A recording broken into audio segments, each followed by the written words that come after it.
If you are interested in acquiring any of my Overkills tutorial guides from Microsoft Flight Simulator, or simply interested in supporting the channel, please consider joining us on Patreon. Patreon subscribers level tier 2 and above have access to all of my guides, as well as any future releases that come down the road. Patreon link can be found in the description below.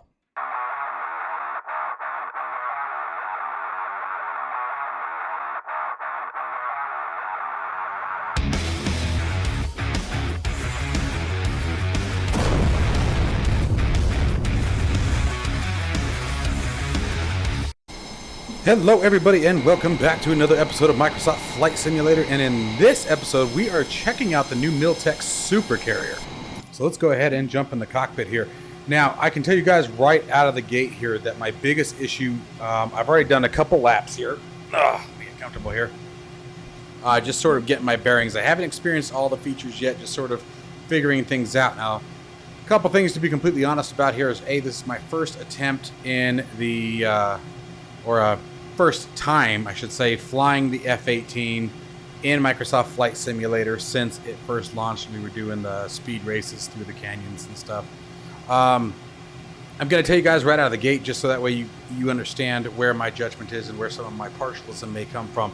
I am a huge DCS World advocate. I have the 18 in DCS World. I've flown it for a very long time. I have tons of tutorial videos. Very, very deep dive into the DCS World F-18 Hornet. So some of my issues already that I've already experienced are with the Hornet and not with necessarily the Carrier. Okay, the Carrier seems to be perfectly functional thus far, has a ton of different options. We're going to experience quite a few of those today. Now this guy is only $14.99 on the Miltech website, so this is one hell of a deal already for the features that I've already seen. Now I have yet to do a successful touchdown in Microsoft Flight Simulator. That's part of my issues. It has to do with the flight model of the F-18 versus the Carrier. I'm still trying to get my bearings on how to fly this particular F-18. It's a very, very touchy aircraft, very, very like hypersensitive, and almost to the point where it just seems very uncomfortable. As well as I've noticed that my left and right axis, as I bank to left and right, the wings will roll, but I don't necessarily get a whole lot of input that I would be expecting to see based on my bank angle. So you guys may see some of that struggling right out of the gate here. But let's go ahead and jump into the Super Carrier itself. The Super Carrier, again, on Miltech's website, comes for $14.99 US and has a ton of different options.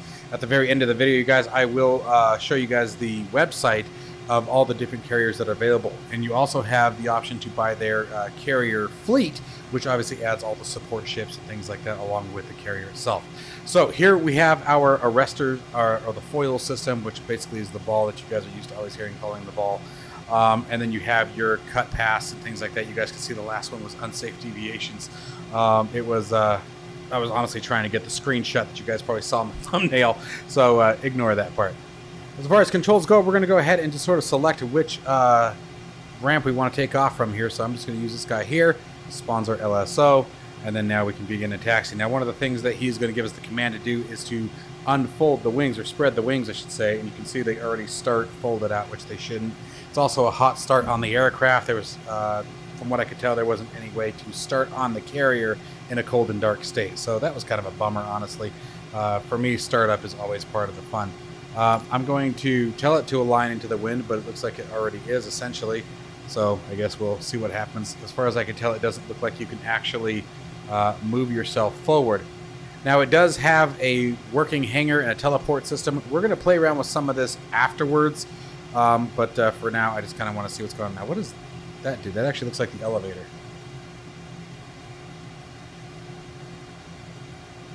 Did that do anything?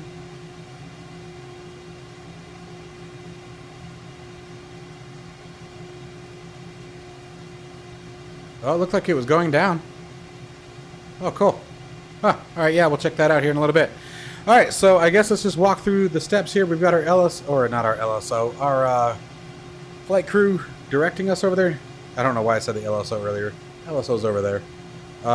So let's go ahead and get on this here. So let's see here. I think I have my parking brakes set. Let's release those. Where's the parking brakes released? Wings are extended. That's retracted. Good. I don't think I have nose wheel steering turned on. I haven't bound a button to it yet. So nose wheel steering is always going to be that little red button at the bottom of the stick. Add a little bit of power. Start steering towards our crew chief here.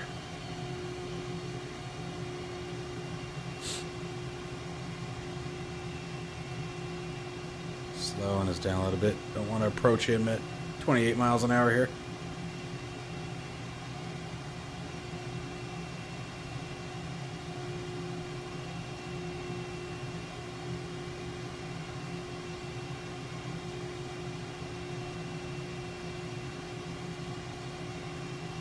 Brakes. All right, and he wants the launch bar down.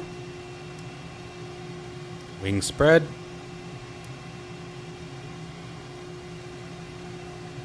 He doesn't seem to do anything after he tells you to spread the wings. So you just kind of have to monitor it yourself, it looks like. The other thing I want to do is set my flaps. It looks like they're set to full and they shouldn't be. So we want to rotate those up. It's going to go to auto. And then you're supposed to take off at flaps half. You can see the half there. Okay, and so you can see the wings are spread, flaps are set. We're going to go ahead and do check. Ready to go to the next step here. Safety guys checking everything up, locking up the wheels to the catapult. They're all doing their stuff. Clear left, clear right. Ready to move to the next step. Our chute officer looks like over here. If I remember correctly, that's who that is. Checking everybody, making sure everybody's out of the way. Loading this up. And we're on our way. Ooh, baby. Alright, let's get our gear up. Flaps or gear up. Looking for about 300 knots is what I'm going to look for. Let's get those flaps into auto. So here's what kind of my issue is. Like, I'm going to barely touch my flight stick. And it's just, it's not that it's you know, it should be responsive, absolutely, but it's super responsive and a little too jerky. It's real hard to make any kind of smooth correction with it. Now, I could probably smooth some of this out, honestly, adjusting some of my axis tuning. So keep in mind, guys, I've only been doing this for a few minutes here. So let's get into the carrier aspect. So we could do a couple of different things. If you're familiar with the approach pattern, you can run the approach pattern yourself, coming in at 800 feet, then doing the overhead brake, or entering your brake turn, I should say. The overhead brake would be, I believe, right over across the middle of the deck. But go into the brake, come down to 600 feet, 250 knots, flaps down, gear down, all that good jazz. There's a couple different ways you can do this. Or it's got quick commands that will actually set you into different configurations. So I'll show you guys those first, and then maybe if we have time, depending how long the video is getting, we'll see if I can pull off any of the DCS World stuff in this thing. So I'm going to hit the approach button. It's going to throw us to the back of the carrier on the final approach. It's going to be a long approach, more like an ILS approach. And we're going to be quite a ways away here. But let's go ahead and tab that in. You guys can see that you're going to watch the gear is going to change, flaps going to change, hook's going to come down. So here we go. Approach. There we go. There's our boat. Again, gear down, hook down, flaps are set. So we want to be trimming for 8.1 degrees, which is basically putting the E bracket lining up right about there. Should be about the trim 8.1 degrees. And then the idea is everything should be controlled with throttle. Now our approach is, oops, sorry, is way too steep here. So it came in way too high. We should be still right about the 3 degree line, somewhere right in there. But we're going to go ahead and just let it come in. Here we go. We're getting closer. You see it's real jerky. And I can't get the... Yep, he wants me to wave off.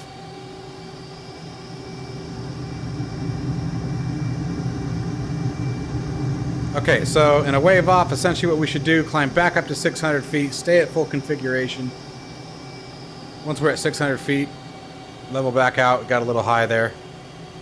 And we'll start rotating back around, re-enter the pattern.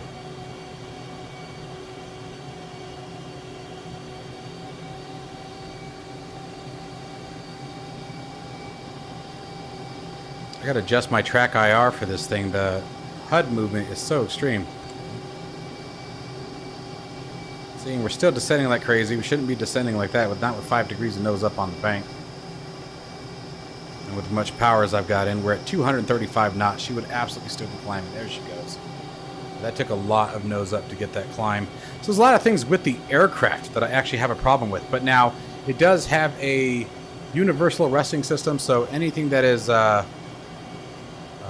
capable, you should be able to. Yeah, this track IR is not working well with this plane. All right, so just like anything else, you have a pattern. You got real fast. So I'm going to pull some of the power off. Not quite on the perpendicular. Still a little high. Letting that speed come down. As your speed comes down, that E bracket should come down. The E bracket that's right underneath the 170 bearing or heading. Start a nice 30-degree bank here. At this point, we should have a slight descent. Now, technically, I shouldn't even be looking at the boat yet. Keeping that E bracket right where it is. That should be right about where it stays through the entire approach. We should be crossing the wake of the boat, if there was one, at about 350 feet. We're going to come in a little low here. I'm getting a little slow.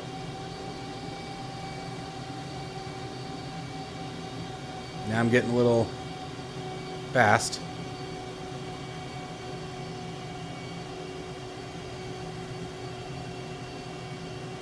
I was really wide on that approach. It should only be about half a mile or so from the from abreast of the boat when we're on the perpendicular heading.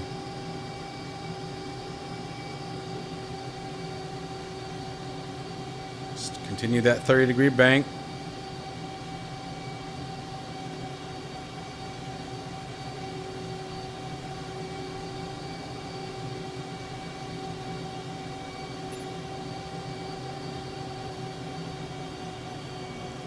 I think we're too low, which I already called out. Came in a little low. See, this is my problem. I'm trying to bank the aircraft to rotate the nose, and the nose isn't rotating. Ball. There's the ball. Now we just want to hold this approach. I'm going too low now. Way off. Yo, baby. Oh, not good. Power. Whew, that was awful. Yeah, so my biggest problem is the aircraft itself. The aircraft is just, it's very hard to anticipate what it's doing, what I'm supposed to be doing. I really like what the, I mean, that's absolutely a wave off approach, but it's just, the aircraft is not responding the way that I'm anticipating. And I'm not saying the aircraft is wrong. I'm saying my problem with the approach is the aircraft. I'm used to the DCS World Hornet. Obviously, they're not the same. Obviously, they're nowhere near on the same level of fidelity and accuracy and performance. And so, you know, that's just one of those things that, come on, dang it, like this. Like, it is taking so much to get the nose up, to get some altitude, and it just shouldn't be. Not at 330 knots. Took almost 10 degrees of nose up pitch before she started to climb. And that's just, at that speed, she's not. The thing about the F-18 is it's got incredibly good low speed handling. It's very, very effective at low speed. Now we got way too high. I got almost double. So let's try this again. I'm going to go ahead and go back to the approach section. Let's see what it wants me to do. So we're going to pull that power off.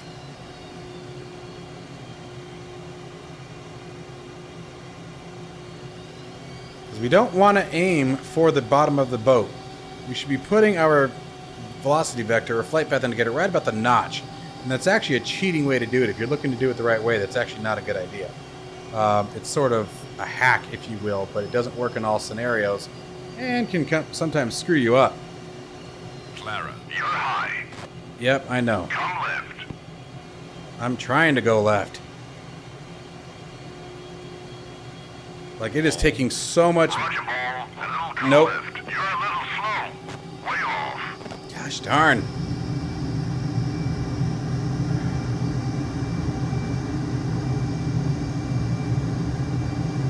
There's some climb.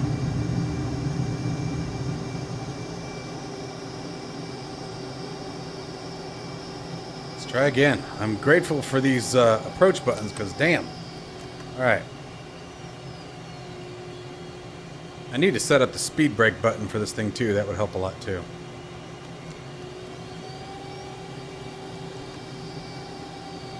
trim does not seem to be accurate. Doesn't seem to be doing what it's supposed to be doing. It really doesn't. It doesn't feel right. Like we should be way too fast. Ball. Roger, ball. You're fast. A little come left. You're going high. Way off. God. I just can't get this thing right. Nope. Hook is still down.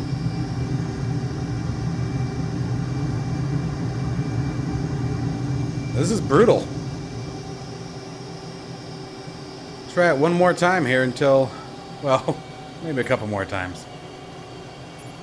Let's do modern arrestor. Enable modern arrestor cables. Maybe that's what was going on. Maybe I was doing something wrong here. But, alright. I need to come left because it's obviously not starting me on the right heading. So I'm going to try to nip that right now. Let's get back over here. Come on.